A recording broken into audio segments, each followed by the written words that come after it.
Welcome to KGXT, Gen X Talks podcast, live from Central California. Making plans with the boys. I'm gonna hit the town. Yeah, I'm gonna make some noise. I push past the pain and my wounded pride. I'm gonna live it up. Looking. It looks like the Streamlabs is moving side to side. Is it moving side to side? Good Lord, I'm all by myself. I'm all confused. I got too many things on my mind. Podtrack going up and down, Streamlabs going side to side. It looks like the butt is up and moving, and you're listening, you're waiting, you're patiently listening for your queen, Gen X mom. She's not here. No, she's on assignment in Nebraska. All right, I'm supposed to take out my phone and see if anybody's listening and see if anybody can hear. I'm sure somebody's going to say something. Give me 10 seconds just to verify. Sammy Joe says it sounds good, so that's all. I'm not even listening. No, not even. If Sammy Joe says it's good, well then, by God damn it, it's good. All right. Welcome to the Gen X Talks podcast. Broadcasting from the KGXT studios, 200 feet below occupied California. And not for much longer, though. We got a few more months left, and then we'll be broadcasting from semi-occupied Nevada. Nevada's still a blue state. We always joke about that. The blue states and the red states. The blue states are occupied by the liberal Democrats, and the red states are occupied by great, wonderful, totally sane, normal people. That's the joke we always talk about. So that's what we're referring to. But who knows? Maybe this election, Nevada will vote red, and then I can say unoccupied. All right. So you guys know Gen X Mom, your queen, is on assignment. She's in Nebraska. She's playing the part of Grammy right now. I know she's doing a good job. There's not often a way to know if your wife is doing a good job. You know, she leaves for a week. I don't know if she's communicating correctly, if she's connecting with the kids, if she's connecting with the grandkids. I don't know. I have no way of knowing that. But you see, you're gifted and talented broadcast professional. I did figure out a way to know. I figured out a way to conclusively prove that while she's gone and she's 1,500 miles away, if she's doing a good job, it's because my credit card keeps dinging on my phone. Ping, ping, about every 2 or 3 hours. Ping. And then I know she's doing a good job because she's spending money on the grandbabies, and that means that she's and she better be saying, this is from Pop Pop. Every time she swipes that card, she better be giving a little bit of acknowledgement to the Hefe. I doubt that she is, but that means she's doing a good job, or she's not doing a good job and she's trying to buy their love, which is my move. I don't know why she'd be doing that. Usually that she doesn't have to go to those depths, but that's usually my move. All right, I'm double checking something here, making sure that we're rolling to see like we are.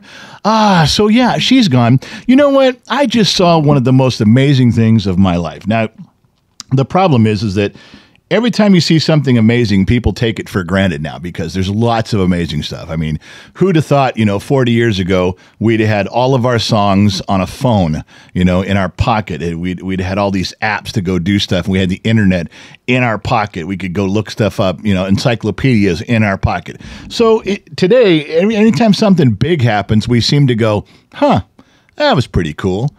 And some of us, the old people, so some of us look and go, holy shit, what did I just see? Now, I know kids, millennials, and even some Gen Xers, they shrug it off like, well, that was pretty good. I mean, there's so much technology and so many advances going along these days. Sometimes you forget. But I just saw this last week, an erector set grab a 23-story building as it fell from the sky. I can't tell you how impressed I was by that. I watched it over and over and over. An erector set grabbed a 23-story building falling from the sky, and the building is intact, and the building is reusable. Of course, we're talking about Elon Musk and his rockets. I thought it was amazing when the rockets came back and landed themselves. I thought it was amazing when they landed in pairs. Then I thought it was amazing they landed out in the ocean on a fucking floating raft. That was great. And now these erector sets grab the buildings as they. It's incredible to me what I'm witnessing. And I know it's as well. Everyone says, well, that's what Elon Musk does. I don't know, man. To me, when you look at NASA's budget, which is, 700 times as big as SpaceX. You look at their employees, got 40,000 employees. They still can't come even close to what he's doing. And it just proves when you cut the red tape and you get rid of all the fat on these projects and you stick with the top guys, no diversity hires, you're not trying to fill quotas. You just find the best person for the job. I don't care what color they are. I don't care what race they are. Just be the best person for the job. I don't care if they're all Indians. I don't care if they're all black people. I don't give a shit. As long as they're the best people, do the job, man. And look what can get done when you focus how you're supposed to run things and get things done. That's just absolutely incredible. I keep thinking about that. He look what he's done with SpaceX and these other programs where he goes so far, and some of his stuff works out and some of it doesn't. He digs a tunnel and, he builds Tesla and he's doing robots, and some of his stuff, he's got a ton of them that didn't work out, but that's what being an entrepreneur is. That's what trying is. There is failure that goes along with that. I'm okay with that. So I think about now, if Trump wins, and I don't think Elon's going to be, I don't know if it's a cabinet member position, but Trump said, Elon wants to be in charge of kind of like budgets. He wants to go to the VA and figure out how come everything works so slow and everything's bogged down. I mean, just think about if he does that. I would not let him do the military. That's the one caveat that comes to mind for me. But let's just take the Veterans Administration. Let's say he takes the VA's office. And he spends a few months with him, and so he gets the right guys. He gets some teams of guys. And they come in there and say, all right, look, we've gone through this for 3 or 4 months. There's 40,000 people working in the VA's in the administration. There only needs to be about 15,000. And we're going to streamline it, and here's how we make it faster, make it better care, better doctors. You get the whole thing done. And then what do? Because you know how this is going to look. If he comes with any agency he does this to, I doesn't care what he does it to, he's going to come in and say, half the people need to go. It's a bloated government facility. It does not need all these people. We can streamline this and save a bunch of money, and everything is better. No matter what agency he does that to, the news is going to, write this down. The news headline is going to be, Elon Musk puts 20,000 people out of work. Elon Musk. Tens of thousands of families left without food, without water, without shelter. It's good. That's what they're going to say. I'll write the headlines for you right now. All right? Write it down. I'm talking Thursday, October 17th, 10 o'clock Los Angeles time. Write it down and save it, because that's what's good. It's so easy to predict what they're going to do. So what do? If this happens, which I really think it will, I do believe Trump's going to win. I do believe Elon's going to start auditing some of these agencies, and I think it's going to leave a recommendation of we got to cut the fat out. What do? Do you go to the people? Do you go on TV and say, hey, this agency had 40,000 people and now it's down, we only need 10,000 to run it or 15,000 to run it? And do you appeal to the sensibilities of America and say, hey, I know you're going to be pissed that we're letting, 25,000 people go, but it's 25,000 people that are doing a job that we don't need. Those are jobs that shouldn't have been created. Those are jobs. Are you just stuck with them now? You say, well, we're just stuck with them. We have to keep employing these people until the day they die. Sorry, that's the way it is. I don't know what the answer is for sure. I'm asking you what you guys think. How about if he went on the floor of and went to Congress and went to the Senate and went to the House and said, you guys allowed these things to become bloated and saturated and overpaid. You did this. Now you got to accept the responsibility of we got to cut this shit out. We have to cut out the fucked up part you did. You did this. Oh, I'm sorry, princess. You just want it to go on forever? Is that what you want? Make the Senate say so. Make Congress say, well, yes, it's bloated. Yes, it's waste of money. Yes, it's fucked up, but we're just going to keep doing it. Make them say so. Put it on record. There's going to be an election coming up. Put it on record. Then go to the next agency and the next one and the next one and say, sorry about your luck. You're not supposed, government jobs. When I was growing up, government job was not something you wanted to have. That's a true story. I know you guys don't believe me, but when I was young, the stigmatism, there was stigmatism out there, just like there are now. Back then, you didn't want to get divorced. You didn't want to be a divorced person. That was a bad thing to carry around with you forever. That was the thing back then. Also, back then, you didn't want a government job. A government job didn't pay very well, and you're like, well, it's kind of, I can't do anything else. I'll get a government job, and I'll just grind out my paycheck. It wasn't something you aspired to. It wasn't something you tried to go do. And now that's all people. Oh, if I could just get in with the government, get a government contract. If I get a seat at the table, oh, you can't fire me. My wages are high. I don't got to do very much. Now it's something completely different than what it was when I was growing up. I don't know. I'm looking forward to if Elon gets in there and actually can do something about it, or at least bring it up.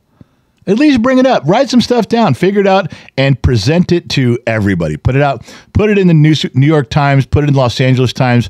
Put it in the Herald Examiner for all I care. Put it out on the internet. Put it up on X. Show what people are just have redundant jobs. Sorry about your luck, but the government did it. And now we got to do something else. I'm just saying. So anyway, that's my wandering thoughts. And see how we got there from there? Wasn't that great? We took it from an erector set, catching a 23-story building, to people getting fired in government. Do you see how I did that? Led you right down that path, and you didn't even know. All right. So in an effort to get out of here, which is one of the things we talked about, trying to get out of occupied California, we've got a long way to go and a lot of work to do to get to Nevada, trying to get into Nevada. So we did a yard sale. We didn't really sell much stuff, but one thing was funny. Put a bunch of stuff out there. Didn't really advertise it. Had a bunch of people show up, and one weird little caveat, because it was kind of thrown together at the last minute. Briggs was out there helping, and I was in and out trying to do some stuff. And I don't know. We sold some stuff, but one guy, he bought something, and I'm not going to tell you what it is. I got to figure it out now, but I didn't know for a minute. He bought something. And he says, I can't fit it in my car. I'm going to come back with a truck. No problem. So we took this thing and we set it aside, or Briggs did, because he told me, hey, you want to sell it? Yeah, sell that. Okay, so I didn't remember if he did sell it or didn't sell it, but apparently he did, so he set it aside. Well, the guy doesn't come back. The guy didn't come back. Now, this was 6 weeks ago, about 5 weeks ago, or 5 weeks after the yard sale. We've still got all the stuff from the yard sale. The guy hasn't come back and picked up what he got. And his wife begins to text my phone, because we exchanged numbers, or Briggs gave him my number. That was fine. And she says, well, I want to come pick up what he bought. And I said, yeah, I don't remember what it was. I was kind of not, Briggs was working it. Well, what was it? She says, well, I don't know. I said, well, you got to know what it is. I can't just let you pick whatever you want from my garage. So, of course, I called Briggs. He goes, I don't remember. We set it aside. I don't remember what it was. I had Isaac set it aside. I go, well, where is it? He goes, well, I don't know. We moved everything back, in the garage or in the side of the house. It whatever it was, went inside with us. I said, well, we collected the guy's money. You got to come get it, but I don't know what it is. He couldn't remember. Isaac couldn't remember. I couldn't remember. And the lady couldn't get out of her husband. And he's speaking Spanish and she's translating to English. But she can't remember what it was. She was there too, but she goes, well, I don't know. He said it's some sort of light. And I said, light? I wasn't selling a flashlight. Selling light. So this goes on. Now, we're in and out of driving to Nevada. We had to go down to Long Beach.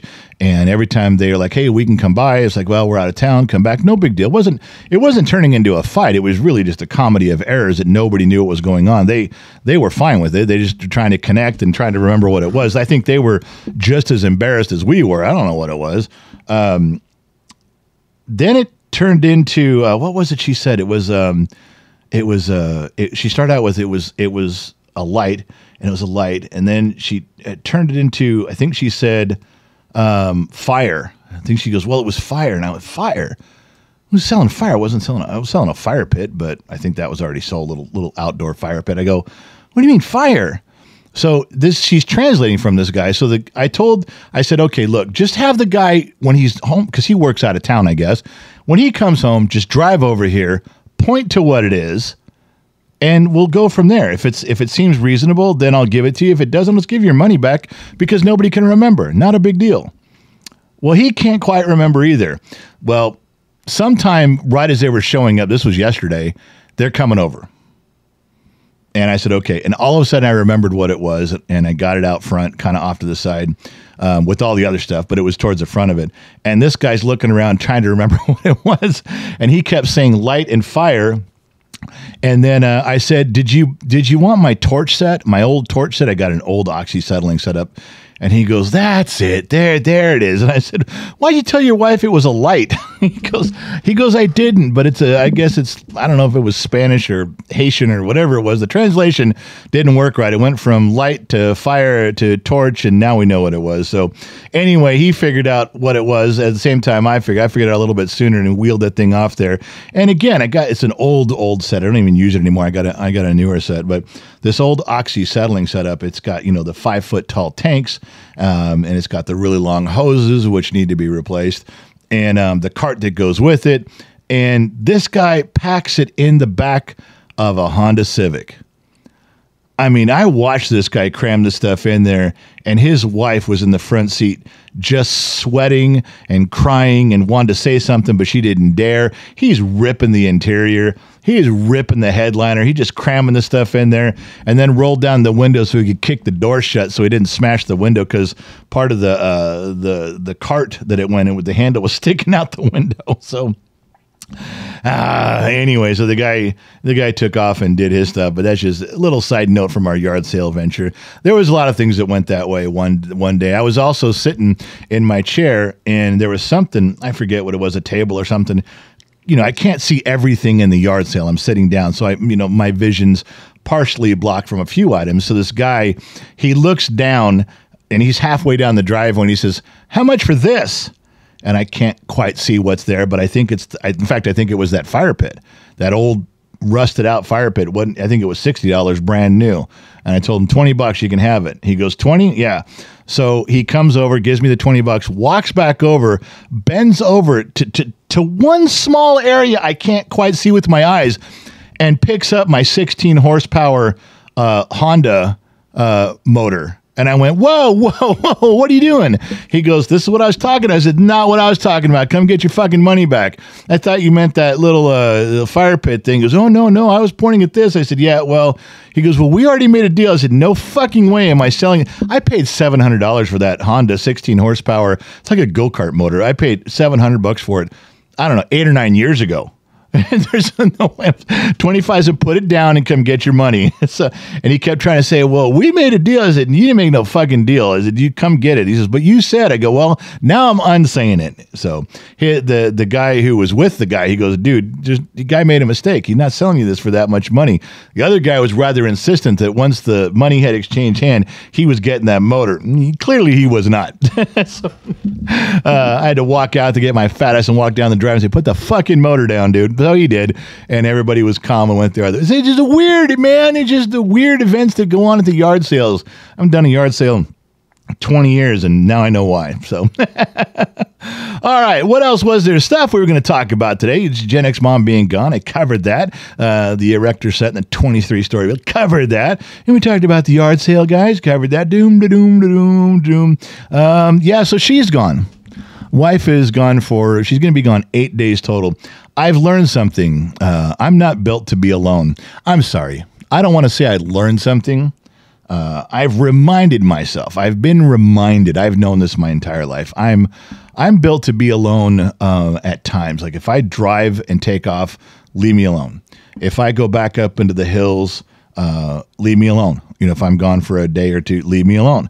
But I'm not built to go through day-to-day life alone. I have no wife here, no kids. The dogs don't count because they just look at me with their ears cocked all stupid. I just miss conversation, I think it is. I don't like it. I'd walk away from this house and this property right now if I could drive someplace and sit down and everybody was there. I'm not attached to things like this. I don't like being alone. I don't like sleeping alone. I don't like walking the property alone. I don't like thinking alone. Some people do. Some people could live their whole lives like that. Maybe in a different circumstance I could. not here. I don't want to do this. I have no desire. And it builds on me every day. It compounds to where it's like another weight. You know how when you're lifting weights and you add more weight to the bar every so often? That's what it feels like when I'm here. Every morning I wake up and she's gone, and now the kids are gone, and Jade is going to work 12 hours a day. It's another weight on my shoulder. And let's add to that I can't walk. Let's add to that I still have that thing in my knee. I can barely, get from upstairs to downstairs. I can barely walk from the studio into the house. It hurts so bad that, and I'm supposed to be feeding the dogs. I'm supposed to be taking care of the chickens and watering the yard and making sure the trash cans get to the street. How? I can't fucking walk. I texted Dr. McDreamy the other day and I said, look, if I can ever walk normal again, I am not going to take it for granted. I am not. I will exercise and lose. I will do something to lose the weight. I can't do this because this is not going away. You guys remember what happened? This is the part that confuses me, and nobody can answer this. Nobody can answer this. This is how I feel. Everybody universally says I have a torn meniscus. Okay, I got it. By everyone's descriptions, the doctors that know me have said the same thing. I'll go along with that. But I didn't tear it like running. I didn't tear it playing football. I didn't tear it by doing something. The actual time, and I've had knee problems, but not this bad. The actual event was that drive home. I drove from Long Beach to up over the Grapevine, and the first 2 hours, almost 2 hours, was 8 mile an hour stop and go traffic, and my foot was off and on the gas pedal and brake. That's it. And it started to hurt, and it started to hurt, and it got worse, and it felt like a knife in my knee. I just wanted to cry. I almost pulled over in the emergency lane and said, I can't drive anymore. I can't do it. That's how bad it got. And by the time I got home, it was, of course, you get out of that traffic and you can use cruise control. That was better. But ever since that event, I have had whatever damage. How would you tear something? How do you tear something moving your foot up and down for the gas pedal and the brake pedal? How do you tear something? That isn't a football injury. I didn't get tackled. I wasn't chasing bad guys over a block wall and twisted my knee. I was driving. That's almost as bad. You go to the emergency room and go, what happened? Well, I was driving. What? It was a pretty rough day with the gas and brake pedal. That's embarrassing. That's like going into an emergency room with a video game injury. How'd you injure yourself? Oh, I was playing video games, and I stood there, and it was tennis, and I was swinging the Wii controller, and I think I threw out my shoulder. That's bad. If you go into an emergency room with a video game injury, you're a fucking idiot. Well, I'm even worse than that. If I go to the emergency room because I had a driving accident, my foot going up and down. How does that even happen? I couldn't explain it, but boy, I'll tell you, from that day, the next morning I woke up, couldn't walk, and my knee was splintering, hurting so bad. So just to keep that in mind, that's what happened when I drove Gen X Mom, your queen, to the airport. We left like at 3:30 in the morning. I didn't get 2 miles down the road. Now, this had been 5 or 6 or 7 days since whatever I did to injure it. But I hadn't driven anywhere since then. And I couldn't even get 2 miles down the road. I pulled over on the side of the road and I said, I can't do this. I cannot drive you to the airport. It hurts. I can't. It hurt too bad. So she drove to the airport and said, how are you driving home? And I said, I don't know. But the main thing was get her on the plane. I'll worry about me later. I ended up driving on the freeway way past my house to an old road took this old road way out to the west, and then took a back road all the way to my neighborhood. So I didn't have to, I just used cruise control the whole time. It was 4 a.m. I barely even had to slow down for a stop sign or to turn a corner. And the times I did have to use my foot and my knee was very minimal. But I drove 11 miles out of my way so I wouldn't have to stop and go traffic. That's how I got home. It just kills. It makes you want to die. When you're thinking about, I'm tired of being alone. I'm tired of the weight stacking on me every day. I'm tired of not having anyone here. And my knee hurts so bad. I just want to put a bullet in my fucking head and call it quits. You know what stops me from doing that? And it's because my wife and I had a conversation about that, about dying. And we clearly said, we both came to the determinations like, okay, I need to die first. And because she can get along in life without me, I can't get along in life without her. We had that pact, like, okay, when it comes down to it, I'll go first. You'll be fine. I can't live without you. You can live without me. And then I said, well, I really don't want to die because, you know, there's going to be guys that hit on you. She goes, what do you mean? I said, listen, let's be clear. Write this down. I said, at my funeral or at my service afterwards, the reception or whatever you fucking call it, the wake, any guy that comes up to you after the funeral and says, listen, if there's anything you need me to do, if you need me to come around the house and do some of the things that your husband used to do, you know, there's a lot of trees and a lot of lifting and a lot of things, just if your car or the garage, you know, just I'll be more than happy. Anybody who says that, they're trying to have sex with you. I go, it's a dumb. I said, anybody, guy who comes up, especially if they come up without their wife, you know, if they walk over to you without their wife there and say, now, if there's anything you need, you have my, yeah, just the first 5 guys that do that, they want to sleep with you. If somebody calls you 2 weeks later, probably not, they might be legit, but the first 5 guys, guaranteed. So I said, I'm not leaving. As bad as it gets, I'm not fucking going anywhere. I'm going to stay right here and point. Oh, but you talk about relationships, and that's part of our relationship. We figured out who could get along without who. We figured that part out, and it is clear she needs to stick around after I'm gone. I'll go first. That's what's better. And you know, I look at that in my family, my grandparents, and I thought, I hope my grandpa passes away first, because my grandpa could not live without grandma. Grandma could do it. And same with my mom and dad. My dad should definitely pass away first if there's a choice. He would be lost without her, but my mom could function without him. And just being practical, I think that's the same with us. I think I should go first. I think that's just, I don't want, you know, you don't want to be morbid about, you tell people you should die. You know, if it comes down to it, you should fucking die. No, I'm not telling people to die. I'm not telling me to die. I'm just pointing out, you know, in relationships, if you look at them objectively, I think you guys could figure that. Look at your own relationship. Look at the marriage you're in right now.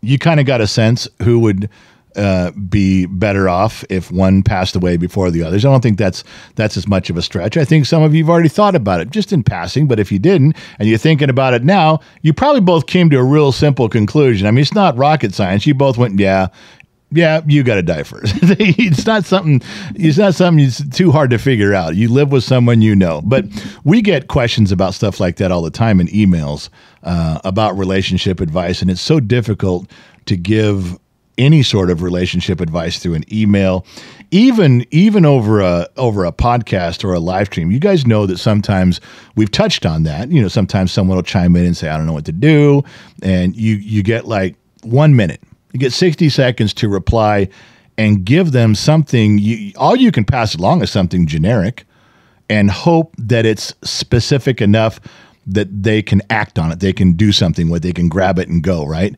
That's what you hope for. But we get stuff like that all the time. But, you know, and I'm different now than I was at 20. At 25, I was super jealous of everything and everyone. I mean, I was the most hardcore jealous, fight you in the parking lot guy, and I'm not. I've changed. Things have changed, and I'm sure that's not the only aspect of me that's changed over the past 20 some years. So think about that. Think about where you're at right now. People call in their mid-20s and late 20s, and they want relationship advice. And the one thing you have to point out is whatever you guys are right now, you're not going to be in 25 years. There's 17 things that are going to change about you. There's 17 things that are going to change about her. Now, did that happen with us? Yeah. Luckily for us that all the changes that happened with me, she could put up with. All the changes that happened with her, I could put up with. And out of the 17 changes that went on side with each one of us, a lot of them meshed together still. But how many don't? And how do you give advice to something you're trying to tell people to hang on and keep pushing through and working with each other? There's a lot, and they're in for changes they don't even know yet.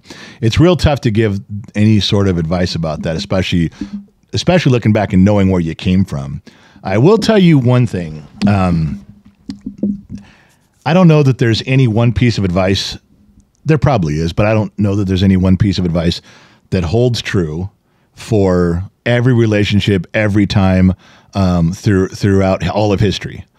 But I remember this, and everyone who has taken this advice, not just from me, but even from there's an old man one time sat me down and said lots of good advice on relationships. In fact, his name was John Ippolito, and he gave me several pieces of sound advice. Of course, I call him an old man. He was probably 40, but I was talking to him when I was 21, so he was an old man at the time, which it really isn't fair. But you guys know the rule. Anybody older than me is an old man. Anybody younger than me is a kid. So John says a couple things, but this one stuck with me. And he said, men control 90% of the relationship. Wow. First thing is women get pissed when they hear that. They jump around and they start, hey, dude, we're equal. You don't control us and blah, blah, blah, blah, blah, blah, blah, blah, which just shows the instability of a chick because you don't even wait for the explanation. What John said was he said that men control 90% of the relationship. And what he meant by that, he isn't telling your wife what to wear, how to clean, what food to prepare. What he was mentioning was he said, you control the relationship by how much you give to her. I didn't understand that at first. And he said, just exceed her expectations. If she wants you to take out the trash, take out all the trash. Sweep up around the trash can. If she wants you to wash the car, fill it up with gas. Back in the day, you'd empty the ashtray. Yeah, you would. Just do everything a little bit better than she expects, and then even get into doing things before she asks. And most guys, oh, I'm not doing that. It's just not serving her. I'm not her servant. I'm not a slave. Do what she tells me. Well, you're wrong. And John was right. Because his premise was, if you've married a good woman, did you hear that? If you've married a good woman, if you're with a good woman, and you behave that way, you give and give and give and give, you exceed, eventually she'll have no choice. Without you saying a word, she'll have no choice but to begin to give back. It's a response. That was his plan. And he says, if you just keep doing it, don't put a time limit. Don't say, well, I tried it for 3 weeks and it didn't work, so I'm out of here. I'm done. No, you kind of got to not put a clock on it. There's no fuse on that thing. You just keep doing it. And at some point, the woman turns around and is like, oh my God, this guy's incredible. And she has no choice but to begin responding the same way. Now, you're exceeding her expectations. She's beginning to exceed yours. And it's back and forth in a good way. And you know what people say? The first thing they tell them, well, that can't happen. That's not how relationships work. Really? So you're telling me that you've never experienced a relationship where you do something mean to your girl or snide or a comment, and then she does something back, and then you do something to her, and then she spends money on the account, then you take off with your boys drinking. We've all seen that happen. But in the bad side, on the bad way, on the bad path, right? And it happens. Well, you just told me that relationships don't work that way. But they do. You just never tried to do it on the good side of things, on the good path, did you? No, you've just seen examples of where I did this to her, she did that back to me, and it's very hard. I will tell you this, if you really put forth the effort, and you can't ever walk up and go, hey, I've been trying the general's advice for like a month now, and I've been doing it, and you're not doing it back. You're not giving it back. Well, you've ruined it. Now you got to start over. You fucked up the whole thing. The good news is while you're doing it, you feel better about yourself. That's a huge thing. And it becomes easy to be that guy. But I'm telling you, and we're going back to the linchpin of the conversation. What was the linchpin? If you're with the right girl, she will have no choice. She will just begin responding that way to you. And you got to put in the time. You got to put in the time, my man. But it works. Now, maybe it doesn't work for everybody, but I have not heard, in the last 30 years or so, I have not heard of one person who tried it, unconditionally tried it, and then they came back and said, this is bullshit, it doesn't work. I think maybe one guy, but he said, I'm not with the right girl. She's never going to respond to kindness ever. She's just an asshole. All right, maybe he's with the wrong girl. But every other situation has worked out well. Unconditionally exceed her expectations and don't put a time on it. Don't put a clock on it. Just keep doing it. And you don't got to point it out. You want to tell her you're doing it? Tell her you're doing it at the beginning and never bring it up again. Let her know to be looking for it and that you're never going to bring it up again. And then 6 months later, she's going to be like, holy shit, he never let up. I'm just telling you that I don't have much advice to pass along. I really don't, but that's one of them. And it does work. You get to the point of where you guys have seen it work the other way. You guys are poking at each other and riling each other up and saying shit and doing shit. And it's you, then her, then you, then her. And it's all bad and ends up in divorce. So that type of relationship does work. You're just on the wrong side of the fence. I'm just saying. All right. So there we go. There's the advice. Now, that should cover about 80 emails.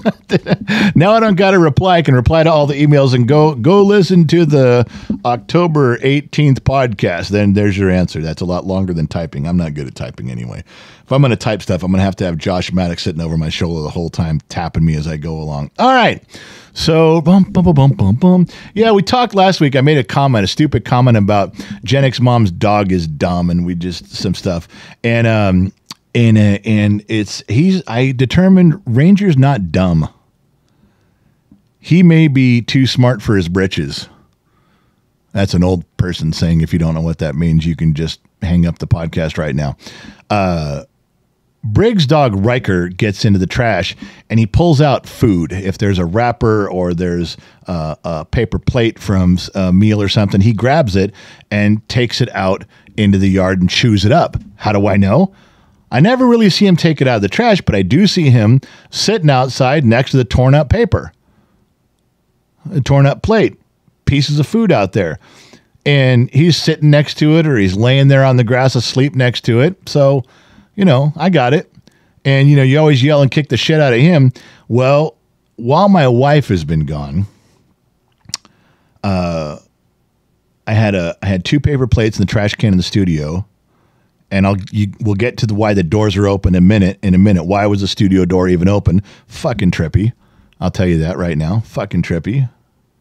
And I go outside and there's Riker. And he's laying on the grass, sound asleep in the sunshine. And I noticed Ranger walking across the yard with a paper plate and a food wrapper in his mouth. And I stopped and I looked. He didn't see me. He goes over by Riker and drops it next to Riker.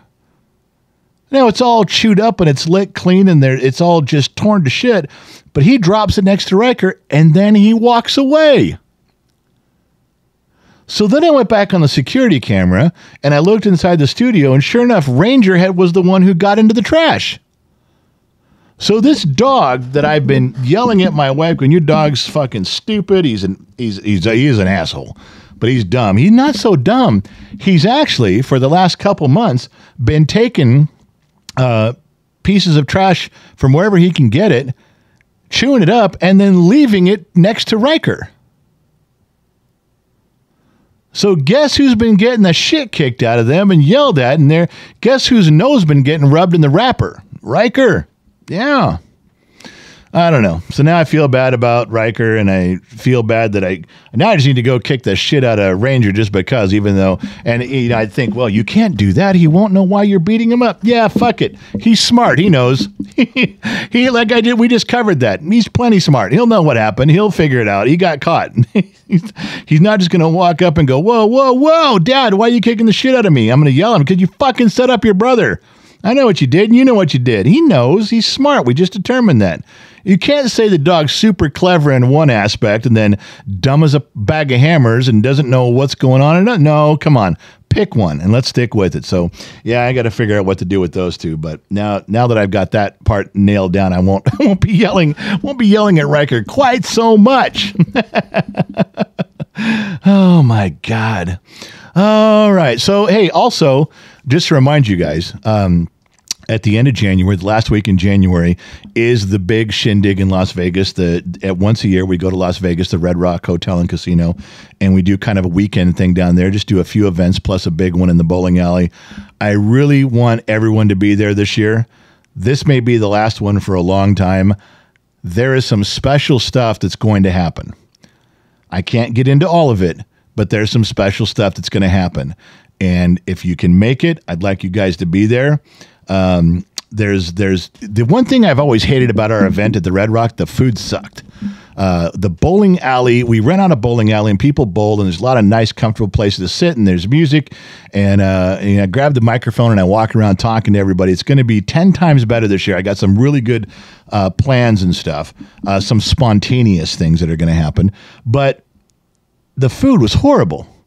And I called them this year and said, look, we've done this the last 3 or 4 years in a row. The food sucks. I said, she goes, well, you can't bring in your own food. You can't cater it. But if you don't want the bowling alley food, which I'm not opposed to bowling alley food. I grew up on gas station food, the taco truck food, when they come around the roach coaches where growing up, working at different mechanic shops, the roach coaches came around. I'm not opposed to that. It just was horrible up there. And I told him, so look, I love you guys. Red Rock does a great job for us and it feels like home, but the food blows ass. So she said we could cater from one of the restaurants inside the casino. So we've already connected with Lucille's and Yard House. We're going to have one of them bring some stuff. So we're solving the food problem. The drinks are always the same. The food's going to be better. The events are going to be better. I want to try to get everybody there. I need Dr. McDreamy and MarcyZavala.com. I need Iceman from Bodfish. I got to get everybody. Haywood Nelson's got to be there. Sun Valley Fox. It's important this year. I'm going to ask personally that everybody that can show up, please show up. This might be the last one, and there's a lot of special stuff that's going to go on. It's going to be a lot of fun for everybody. I'm not leaving anybody out.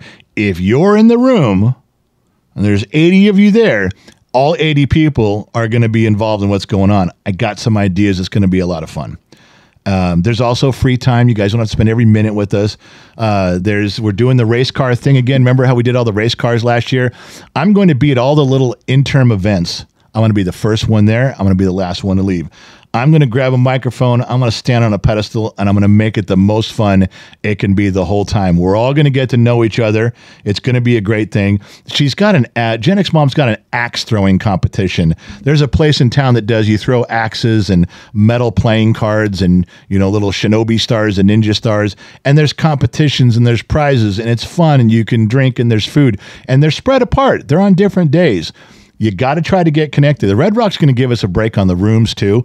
We're going to reserve a block of rooms you guys have up until I think it's December 31st to take advantage of the discount. If you don't get it, if you don't reserve your room by the 31st, then they go back to regular price. But they'll give us, if we put a chunk of money down, they'll hold those rooms at a huge discount until the 31st. So we're getting that worked out for you guys too.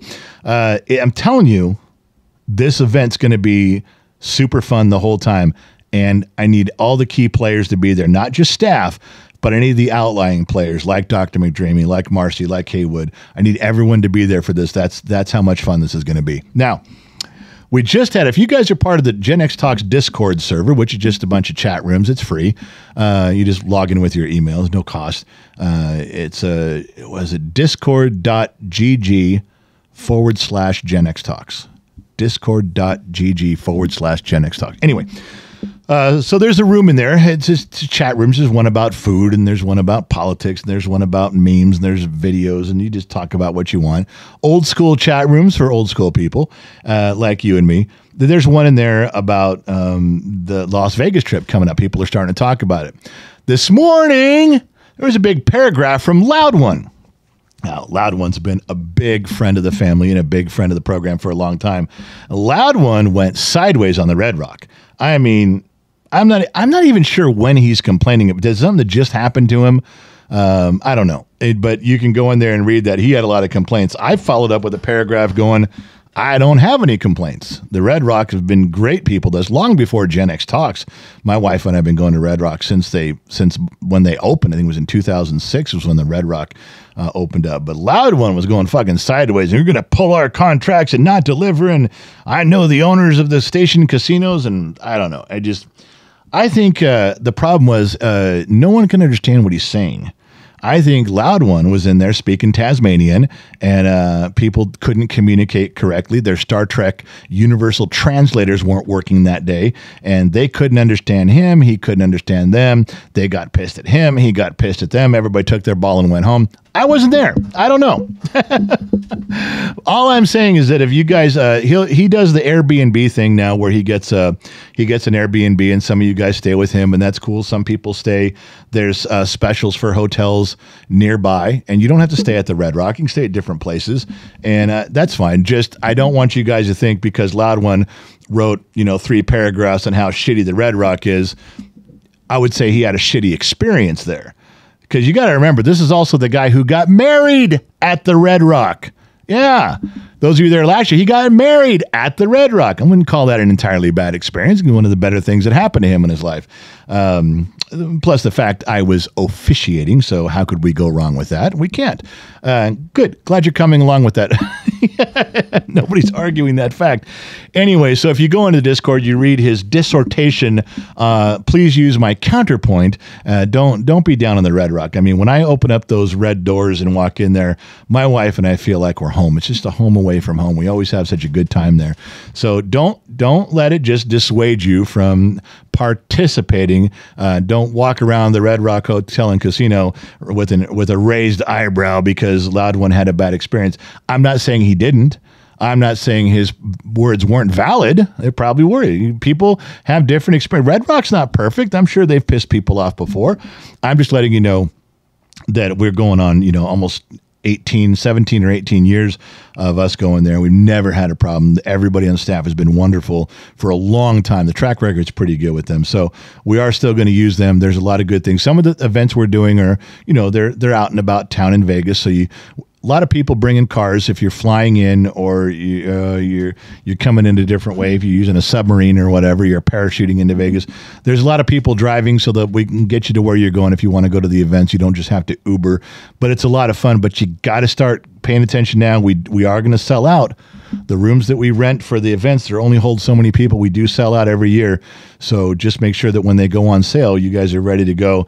And we'll just like in the old days of Saturday Night Live, it was Jane Curtis and Dan Aykroyd. Remember point, counterpoint? That's how you have to take that information from Loud One and Isaac. Point and counterpoint. But it should be a lot of fun. And like I said, I'm going to go out of my way to make it as entertaining as possible. So let's get back to the dogs. Why are the dogs in the studio? Dogs aren't even allowed in the studio. Dogs don't come in the studio. Now, for those of you that are paying members of subscription sites, Patreon, General's Lunchbox on Facebook, or the YouTube community section, the members only area, posted a picture about this the other day, but I'll talk about it now.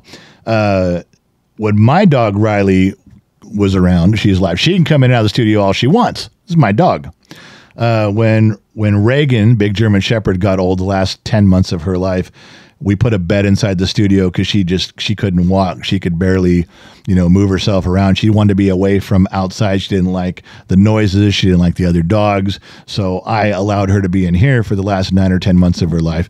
And then Lady had a little spot. Lady was my daughter's dog who visited for a year, and she didn't really quite fit in. So I put a little blanket next to me in here, and she'd hang out. But basically, dogs are not allowed in the studio until Trippy Pineapple shows up. And that motherfucker comes out here, and he works with my wife. They clean up the studio. They organize all of the pieces we've got, put them in boxes. Everything's a mess. He rewires stuff. Last time he was here, last weekend, he cleaned up the computer, just wiped it all clean and put the stuff back on there so we could do some gaming. He did a lot of work the entire time with the door open. So the dogs could come in out, these two boy dogs, Riker and Ranger, these fucking dogs.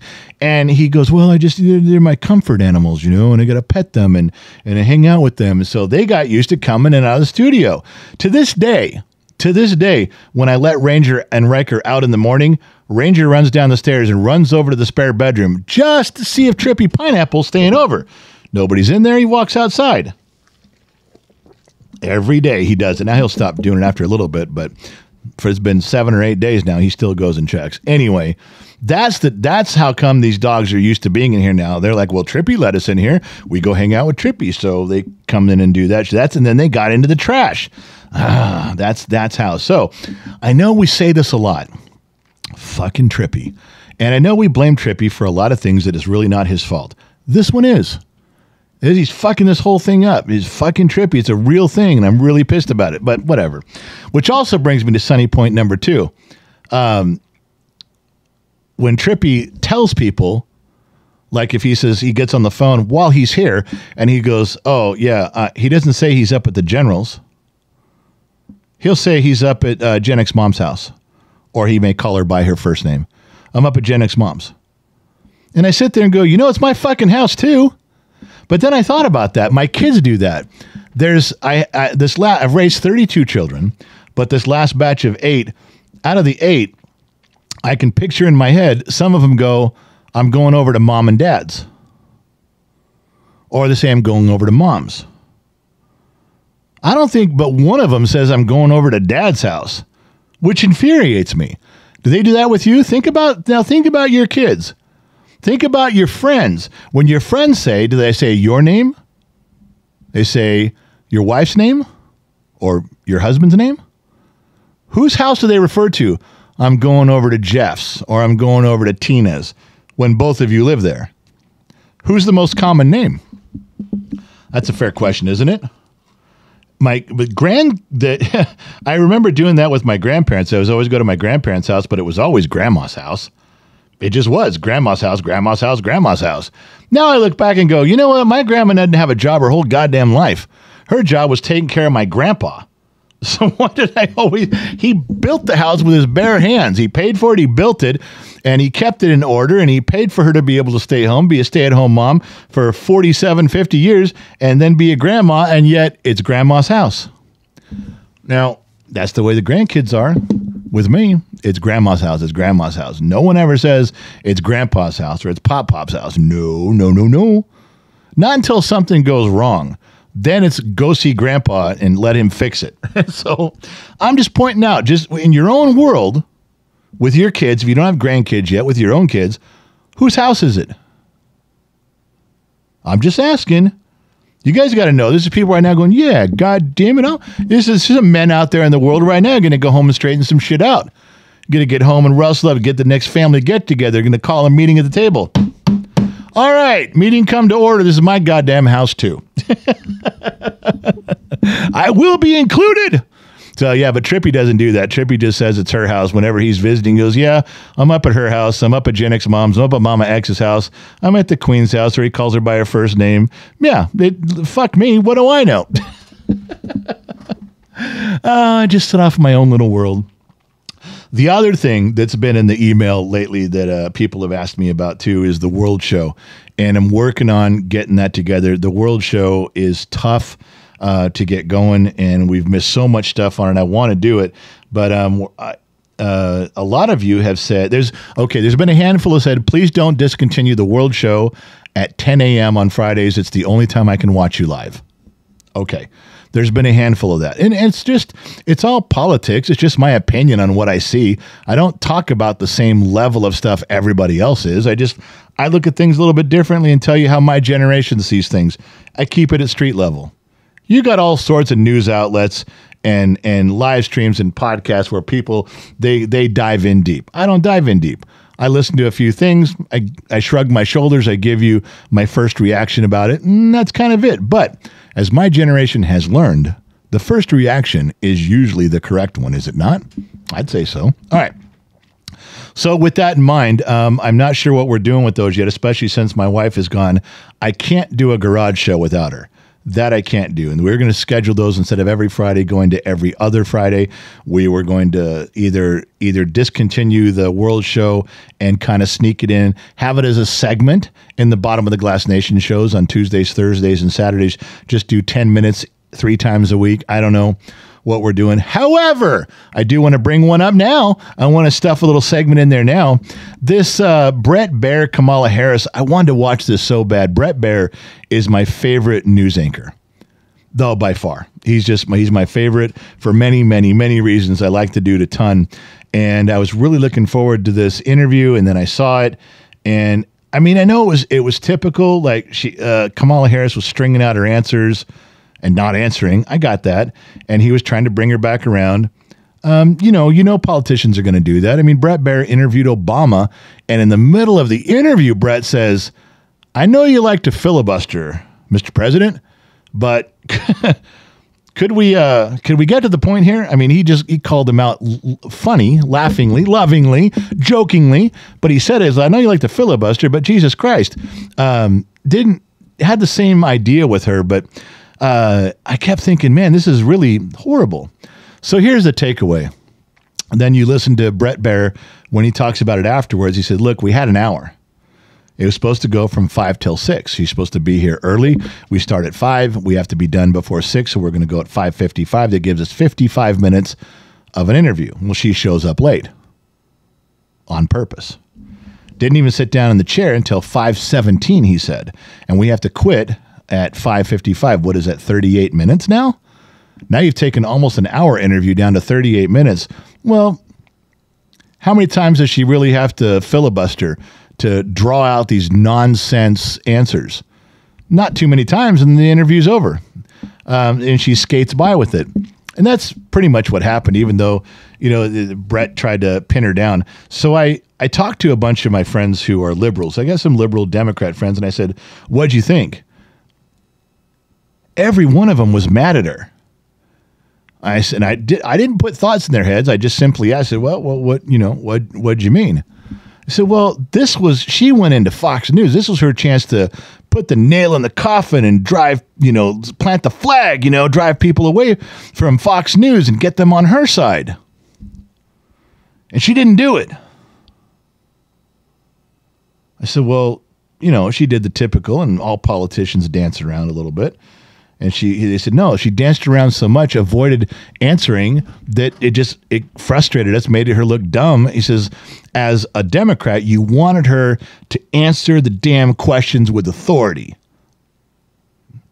to win the interview, to win the discussion. And she didn't.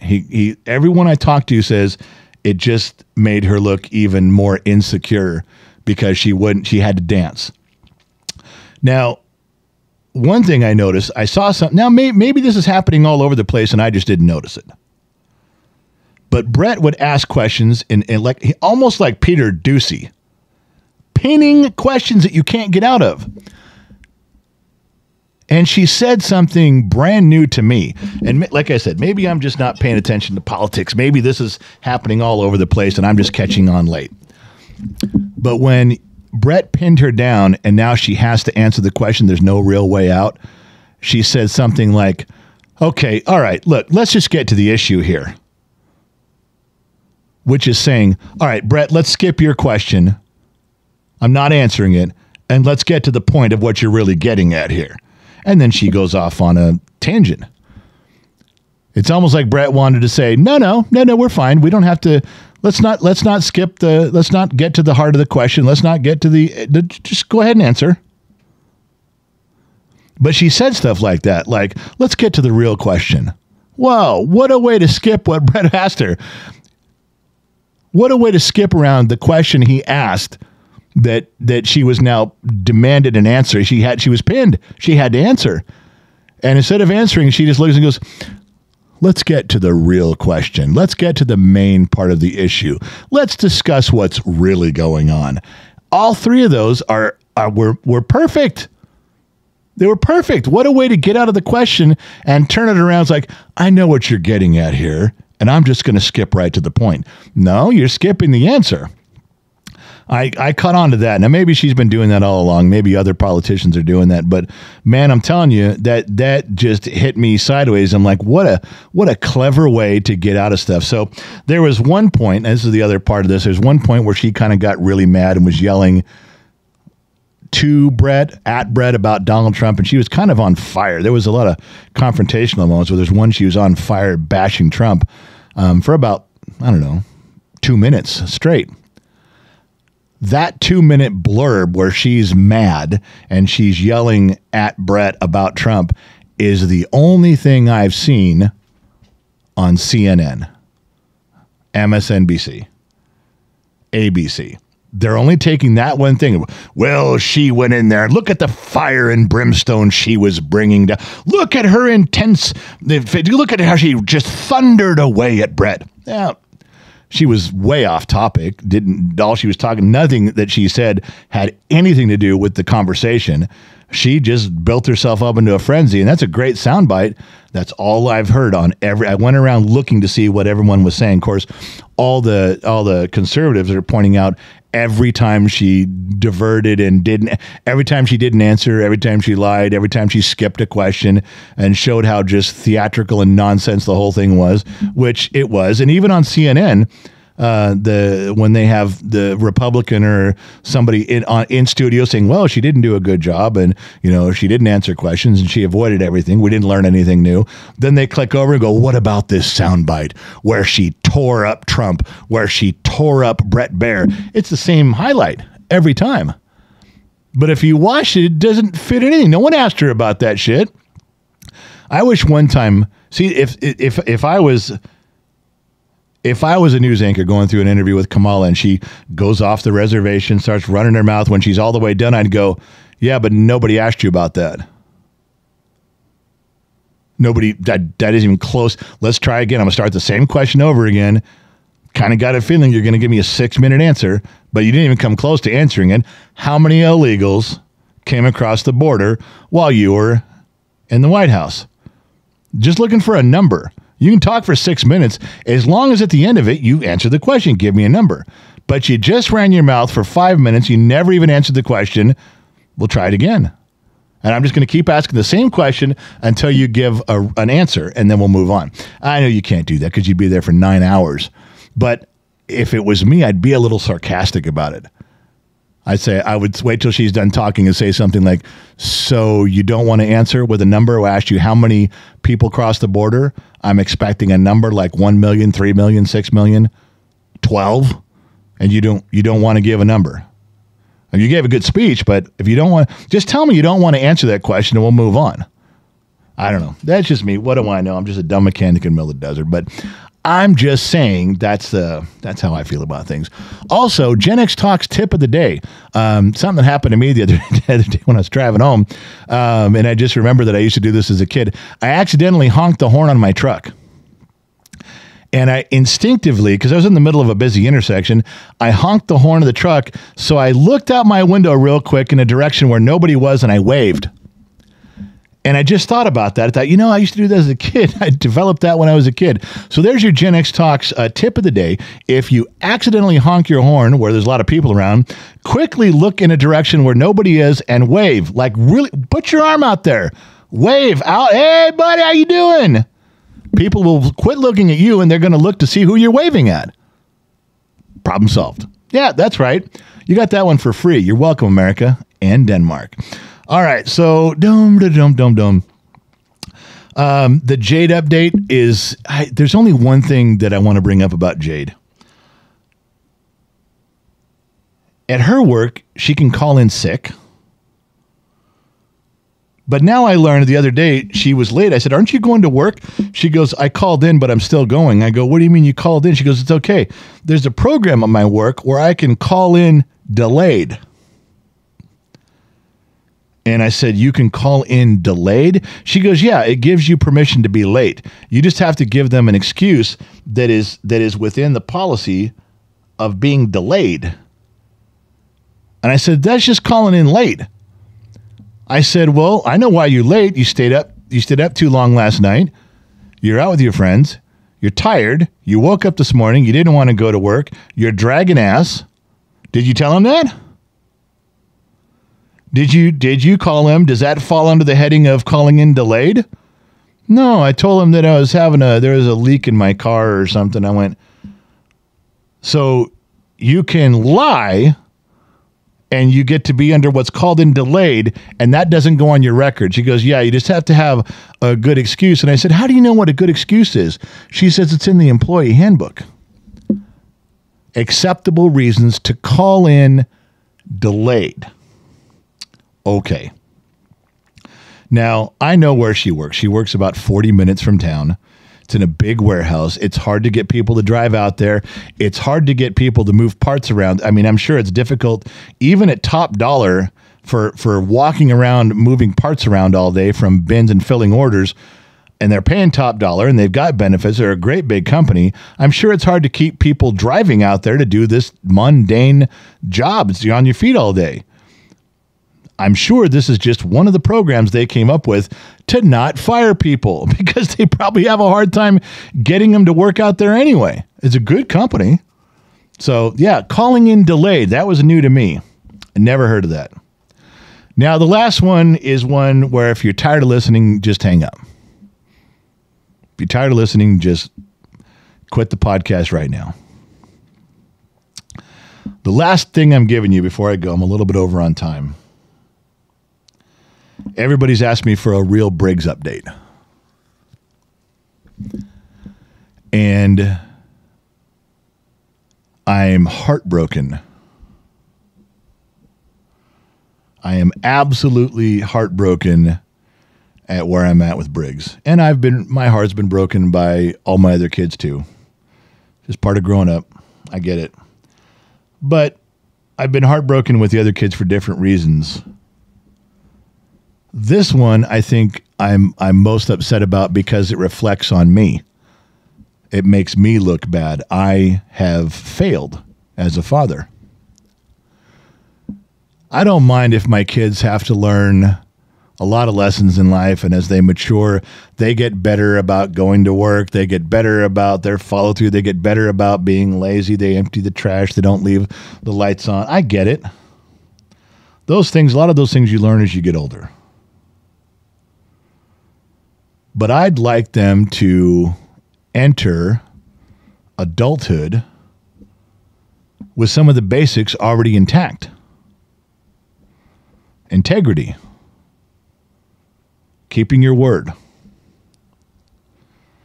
And we talked about this when in Reno we had a whole thing set up with we were taking him up there, him and his buddy. They were going to do some work on the property with us. We needed it. You know, my wife's got a bad back. I can barely walk sometimes, and he promised he'd be there. We'll get him up. We got the hotel reservations. We got other people in Nevada timed, ready to show up. They're all going to be there on the certain days, and then he decides he can't go because it was his anniversary with his girlfriend, and he forgot. He'd rather stay home. I said, look, you made a commitment to go. You need to go. No, not going. At that level of magnitude, that isn't, hey, Dad, I promise I'll hang out with you and watch a football game, and you don't do it, which you should if you promised.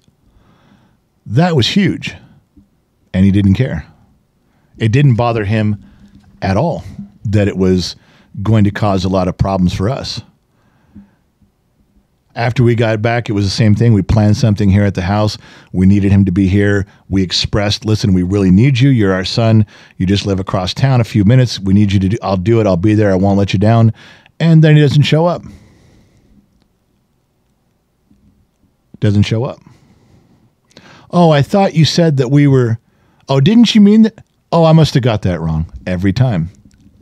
The only person who's acted this way in my life is someone on drugs. I don't think Briggs is on drugs, but he's behaving exactly like someone on drugs behaves, where they really think you're going to believe every bullshit story that you tell them.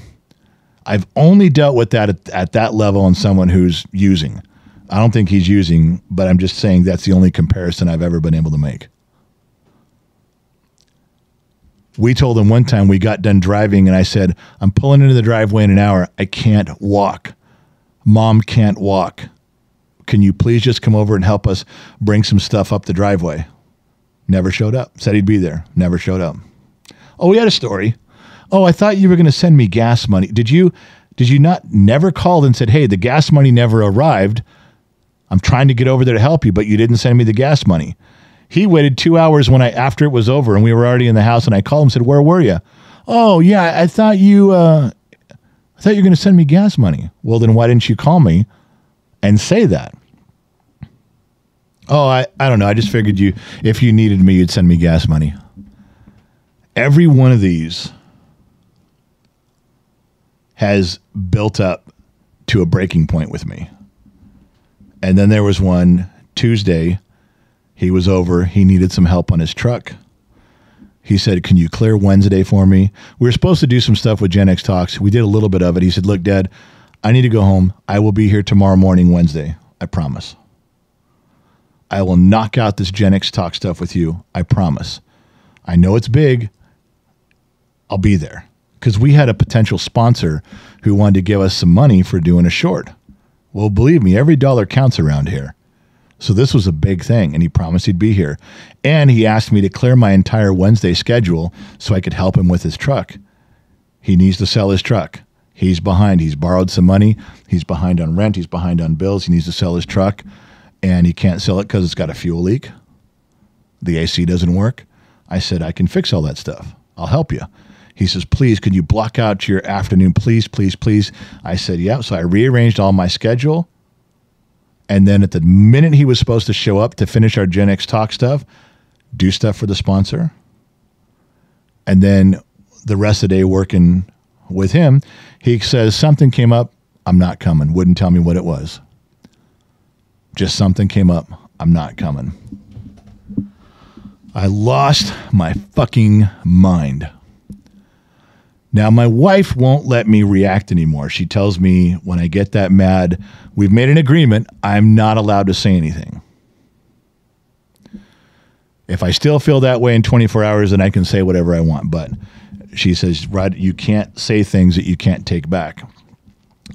So I did text him and say, look, dude, that's, bullshit. You made a commitment. You made a promise. I said, you're ruining your integrity with me and with others. You don't keep your word. You're not a man of your word. Nobody trusts you. And this has been going on for 2 years. And now it's to a point where people now, not just me, others look at him and go, yeah, he might do what he says. He might not. If he doesn't feel like it, he's not showing up. His promises mean nothing. And I had to sit all day yesterday with my wife in Nebraska, not here to talk to. Jade was home running errands and doing stuff, but I was basically by myself fuming. And I know you guys everyone's got advice now. Everyone's going to say, well, here's what you should do. Here's what you should do. Listen, I've raised 32 kids. And this last batch of 8. So I'm not saying I know more than you guys do. I wouldn't say that, but I probably could put my record up against anybody else's. I've got some kids who turned out great, some that turned out average, and then I got a few that are just fucking up everything. And I'm not saying Briggs is fucking up everything, but to me, this is a core. I don't see how he can become any kind of a man, any kind of a husband, any kind of a father if this core issue never gets resolved. That's how I feel. Maybe I'm wrong. But there is such a division right now between him and I. And he doesn't think there is. He thinks, yeah, Dad always says that. I know. I'm lazy. I don't follow through. I have no integrity. My word's not worth anything. Go away and don't come back. And then a week later, Dad always lets me come back. He really feels that's what's going to happen this time, and it's not. We have Chris Cuomo's office has set up something. They're going to send a team out here Monday to set up cameras and lights and microphones. And I reminded him he needed to be here for that. If he doesn't show up, I don't care. I'll just do the Chris Cuomo show alone. And if he's here, as soon as he gets here, do his stuff, then I'm telling him to leave. You got to go. I really don't want to be around you right now. If you want to be around Mom, take her to lunch. go someplace else. The problem is it's unhealthy. When he shows up now, my blood boils. I get sick to my stomach because I know I'm going to have to deal with this. I know that this stuff's going to come up, and I know in my heart this is all my fault. Somehow I've done this. Somehow I was able to teach this to 7 other kids, but not him. And I don't know why. I don't know where I went wrong. So I'm sick to my stomach about it, and I know it's all my fault, and I don't know how to fix it. And I know there's thousands of pieces of advice everyone's going to give, but I have to feel this out on my own.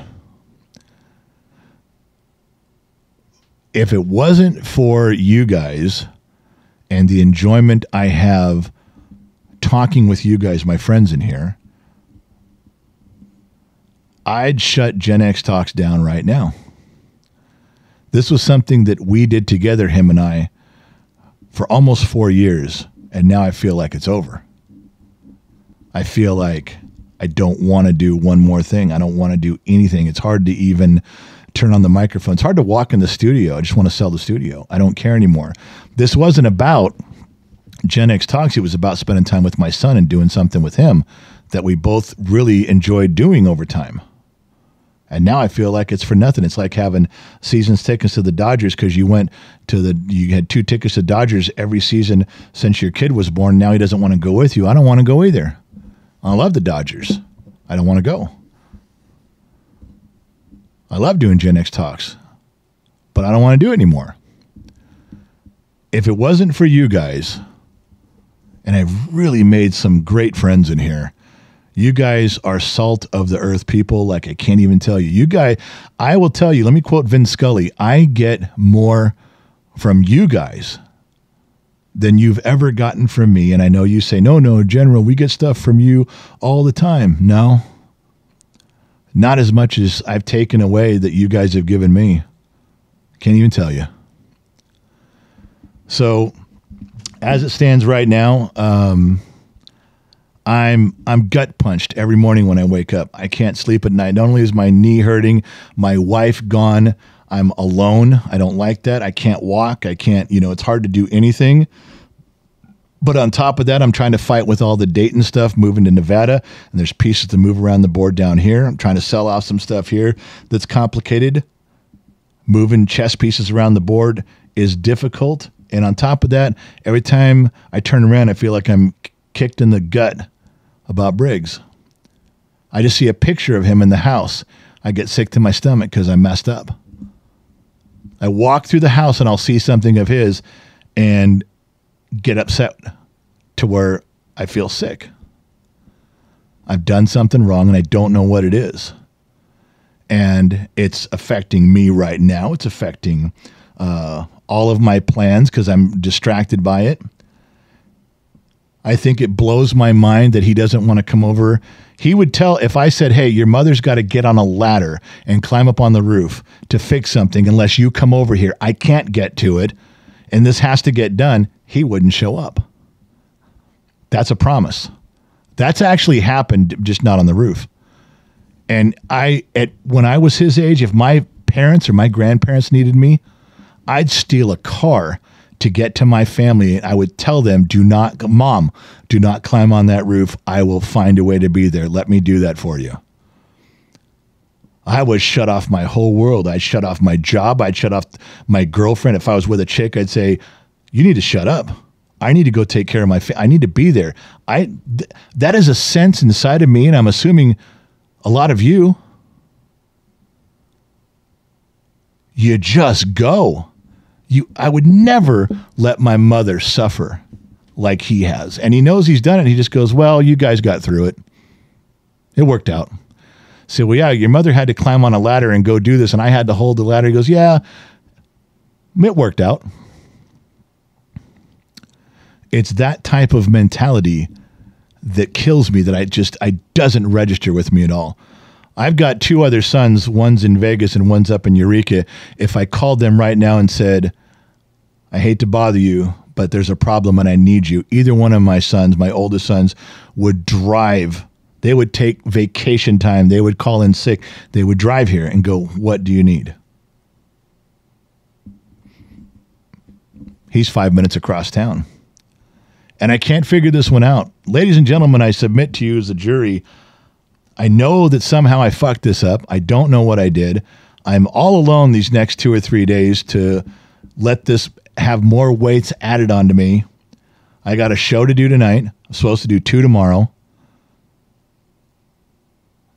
And I don't feel like doing anything because it's kind of pointless without him.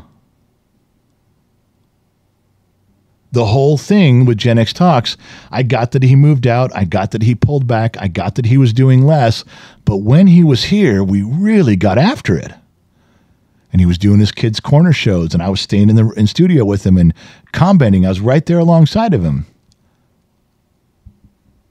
I think I could understand if he was just giving up Gen X Talks because he wants to move on to other things in life. He doesn't have time. I didn't ever think he would want to give up on me and move away and move along in life from helping me. I can see doing that from Gen X Talks, but I'm not a hobby. I was family.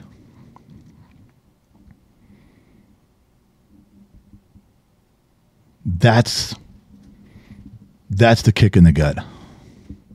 And I don't understand it. So there's your Briggs update. Is he doing anything wrong? I guess not. He's not obligated. Once he's moved out, he's not obligated to help me. He's not obligated to come back over here and help his mother. Doesn't have to. He's not obligated to do Gen X Talks.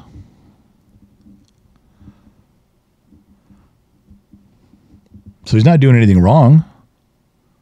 Just not what I expected. I will tell you one little caveat, since we're in full disclosure mode. I'll probably edit this out, so only the people listening live are going to get to hear it. The times he comes over is and to help us with Gen X Talks or to help us move things. I sold some stuff. I needed some help moving things, physically picking up and moving things. We've paid him. We've had to offer him monies. Would you please come over for 1 hour? The guy's coming up with a tow truck to pick up the forklift. We need to move. A tow truck's coming, but we got a bunch of stuff to move out of the way. Help the forklift guy, or help the tow truck guy load up the forklift and move everything back. Cost us $50 for him to be here for an hour. He drove away. I said, hey, something came up. I need one more thing done. He wasn't even out of the neighborhood yet. I said, can you come back real quick and just help me do one thing? He said, $10.